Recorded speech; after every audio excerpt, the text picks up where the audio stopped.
इतिहास लोक में आपका अभिनंदन। गांधी दर्शन की चर्चा कर रहे हैं और हमारी चर्चा के केंद्र में है गांधी जी की आत्मकथा सत्य के साथ मेरे प्रयोग। अद्भुत किताब है मित्रों, सभी को पढ़नी चाहिए और एक से अधिक बार पढ़नी चाहिए। सत्य के साथ मेरे प्रयोग के सिलसिले में पहले हमने उसमें लिखी हुई गांधी जी की प्रस्तावना की बात की और उसके बाद बात की पहले अध्याय जन्म की। गांधी जी ने बताया कि मैंने आत्मकथा क्यों लिखी। गांधी जी ने बताया कि मेरा जन्म किस कुल में हुआ। गांधी जी ने उन बातों का जिक्र भी किया जो उनकी प्राथमिक शिक्षा से संबंधित थी। उन्होंने यह भी स्वीकार किया कि हम बच्चे शिक्षक को गाली भी दे लेते थे आपस में बात करते समय। जिक्र किया था कि हम गाया करते थे, एक डे एक पापड़ शेख, पापड़ कच्चो, फिर खाली जगह और उसके बाद में मारो, फिर खाली जगह। एक जगह शिक्षक का नाम और एक जगह गाली। सत्य को गांधी जी ने स्वीकार करने का संकल्प ले रखा था, इसलिए जो कहना है वह सत्य कहना है। दूसरा अध्याय बचपन का है। वे लिखते हैं कि पोरबंदर से पिताजी राजस्थानिक कोर्ट के सदस्य बनकर राजकोट गए। उस समय मेरी उम्र कोई 7 साल रही होगी। मुझे राजकोट की ग्रामशाला में भर्ती कराया गया। वे कहते हैं कि उस समय की पढ़ाई के बारे में मैं इतना ही कह सकता हूं कि मैं मुश्किल से साधारण श्रेणी का विद्यार्थी था। लेकिन वे यह भी कहते हैं कि मुझे याद नहीं पड़ता कि मैंने कभी किसी शिक्षक को धोखा दिया हो। नहीं, मुझे यह याद है कि मैंने कभी किसी को मित्र बनाया हो। कहते हैं मैं बहुत ही शर्मीला लड़का था। जैसे ही विद्यालय खुलता मैं विद्यालय में पहुंच जाता और जैसे ही विद्यालय की छुट्टी होती मैं सीधा घर जाता, घर भागता। वे कह रहे हैं कि मैं ये भागता शब्द जानबूझकर लिख रहा हूं क्योंकि मुझे किसी से बातें करना अच्छा नहीं लगता था और साथ ही यह डर भी रहता था कि मेरा कोई मजाक उड़ाएगा। तो इतने शर्मीले बालक गांधी जी। वे कहते हैं कि हाई स्कूल के पहले ही वर्ष की बात है।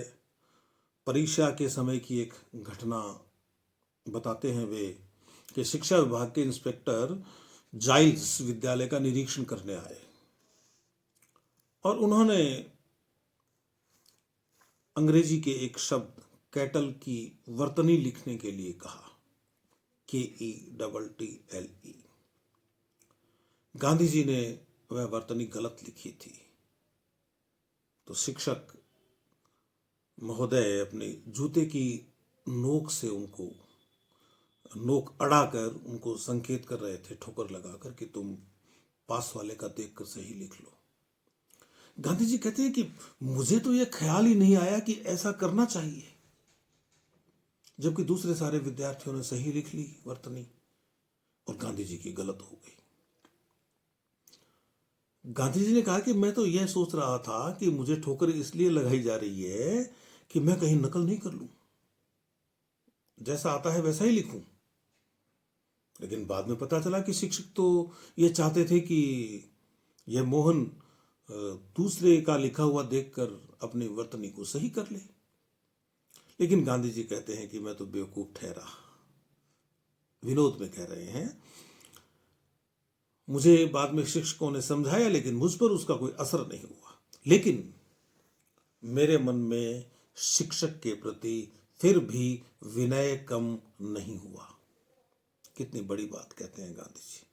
और वे कहते हैं कि मैं पाठ्य पुस्तकें ही पढ़ता था, इसके अलावा दूसरी चीजें मैं पढ़ता नहीं था क्योंकि वह काम ही पूरा नहीं होता था, पाठ याद करना पड़ता था। लेकिन पिताजी की खरीदी हुई एक पुस्तक पर मेरा ध्यान पड़ा और वह पुस्तक थी श्रवण पितृ भक्ति नाटक। गांधी जी ने कहा कि मेरी इच्छा उस पुस्तक को पढ़ने की हुई और मैं उसे बड़े चाव से पढ़ गया। वे कहते हैं कि उन दिनों लोग शीशे में नाटक दिखाने के लिए घर भी आया करते थे। बाद में उसका रूप बाइस्कोप ने लिया। वह नाटक उन्होंने वहां पे देखा। वे कहते हैं कि मैंने वह दृश्य भी देखा जब श्रवण अपने माता पिता को कावड़ में बिठाकर तीर्थ यात्रा के लिए लेकर गया। मेरे जीवन पर श्रवण की कथा का बहुत प्रभाव पड़ा।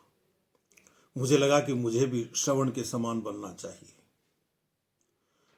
वे लिखते हैं कि श्रवण की मृत्यु के बाद उसके माता पिता का विलाप मुझे आज तक याद है। और वह जो छंद था जिसमें विलाप गाया गया था, उन्होंने कहा कि मैंने उस छंद को बाजे पर बजाना सीख लिया। मुझे बाजा बजाने का शौक था, इसलिए पिताजी ने मुझे एक बाजा लाकर भी दे दिया था। गांधी जी कहते हैं कि उन्हीं दिनों एक नाटक कंपनी आई थी और उसका नाटक देखने की इजाजत मुझे मिली। हरिश्चंद्र का आख्यान था। गांधी जी के चरित्र में, गांधी जी के व्यक्तित्व में सत्य रूपी ईश्वर का बीज, सत्य रूपी ईश्वर की अवधारणा, सत्य रूपी ईश्वर का प्रत्यय इस हरिश्चंद्र के आख्यान से पड़ा।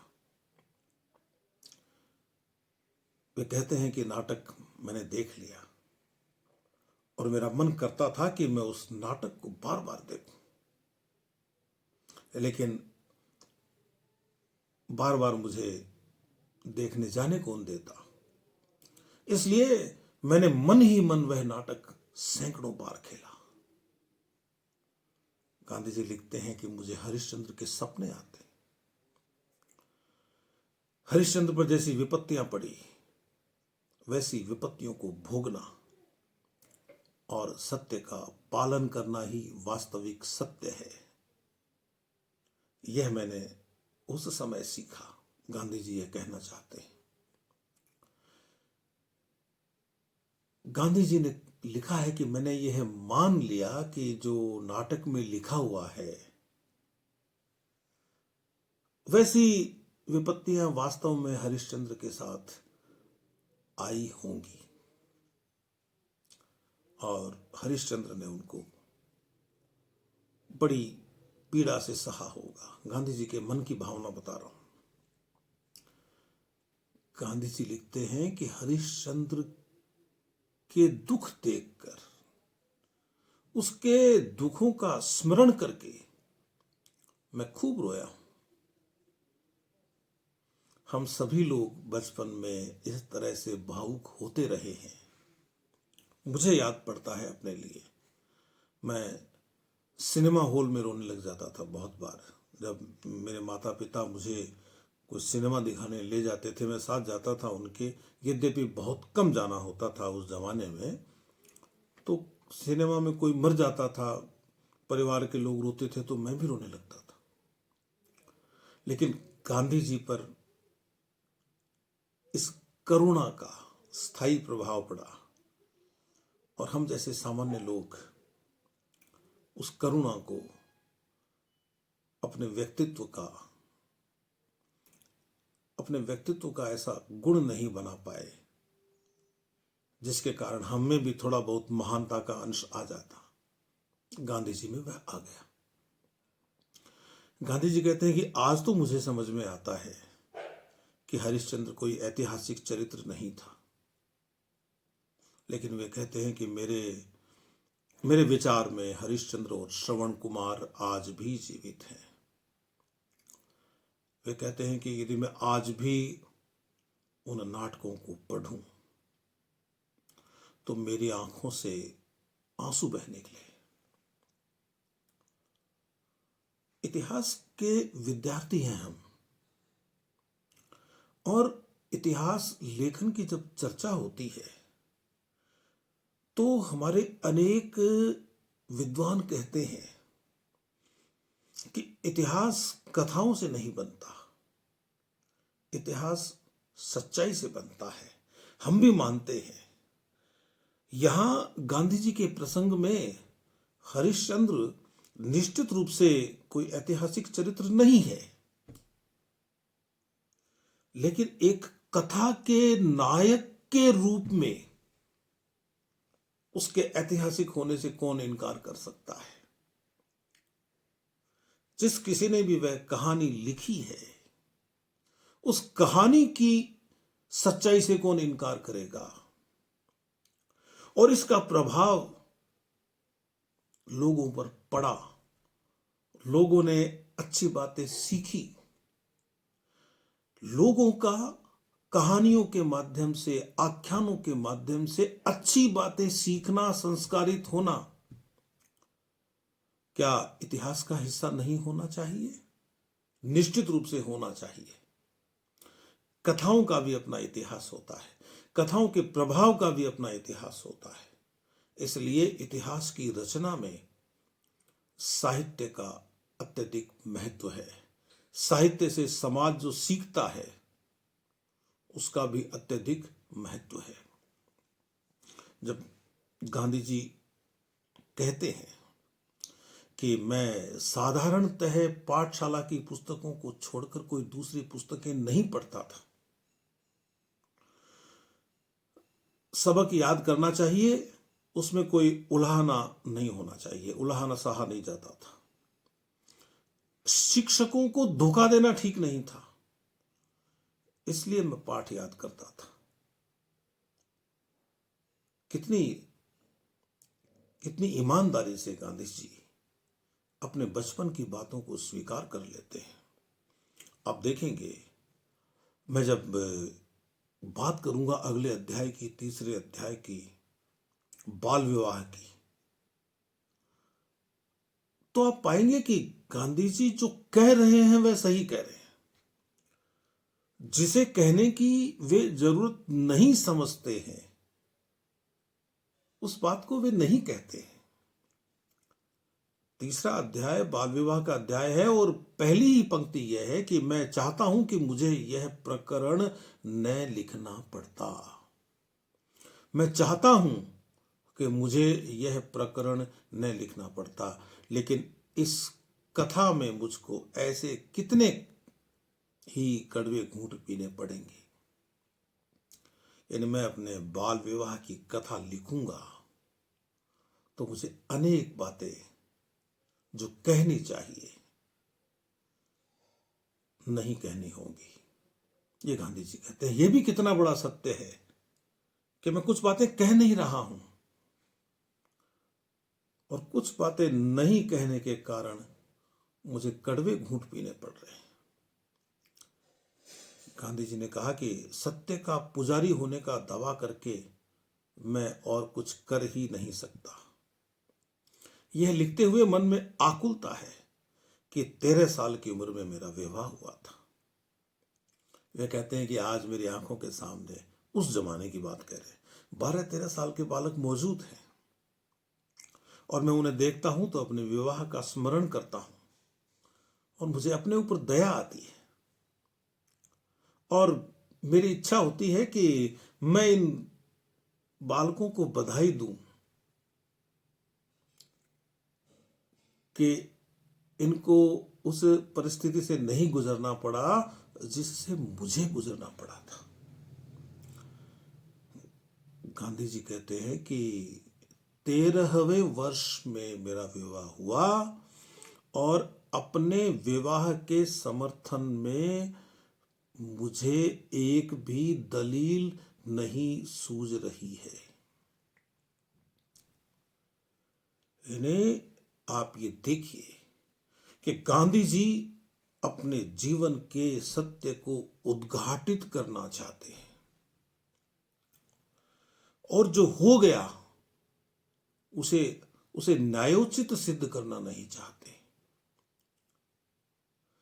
आगे जाकर वे कहेंगे, जो बात सही है वह सही कहेंगे।